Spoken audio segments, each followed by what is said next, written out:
Mene mene tekel mufarisin. Mene mene tekel mufarisin. రాసెను శాసనం దేవుని చేతితో, వ్రాసెను శాసనం దేవుని చేతితో. దేవుని త్రాసులో నీవు తేలిపోదువు, దేవుని త్రాసులో నీవు తేలిపోదువు. మెనే మెనే టేకెల్వో ఫారిసిన్, మెనే మెనే టేకెల్వో ఫారిసిన్. న్యాయమైన త్రాసులో నిన్ను తోచును, ఆజ్ఞలనే రాళ్ళు వేసి నిన్ను తేల్చును.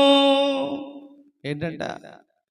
న్యాయమైన త్రాసులో నిన్ను తోచును,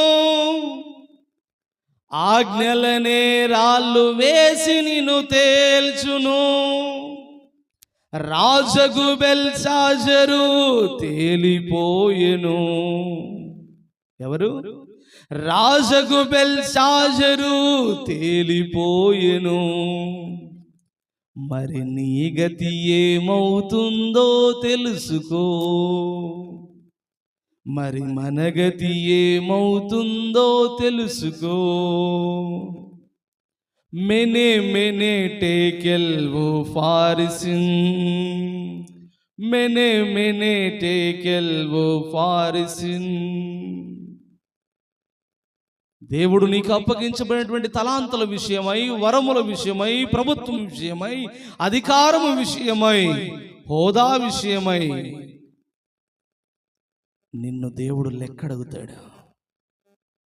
నీవు న్యాయముగా ప్రవర్తించావా? న్యాయముగా నడుచుకున్నావా? కనికరమును ప్రేమించావా?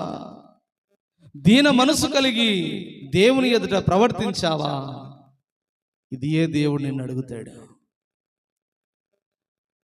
ఆయన ఏర్పాటు ఏమిటినంటే న్యాయమైన త్రాసు, తూనిక రాళ్ళు. ఆ న్యాయమైన త్రాసులో తూచినప్పుడు నీవు న్యాయముగా ఉన్నావా, అన్యాయమైపోయావా? నీవు పవిత్రముగా ఉన్నావా లేదా అపవిత్రమైపోయావా? నీవు శుద్ధునిగా ఉన్నావా, అశుద్ధుని అయిపోయావా? దేవుడు ఇదే చూస్తాడు. పవిత్రంగాను, న్యాయముగాను, నీతిగాను, యథార్థముగా ఉన్నవారే దేవుని ఏర్పాటులో ఉంటారు.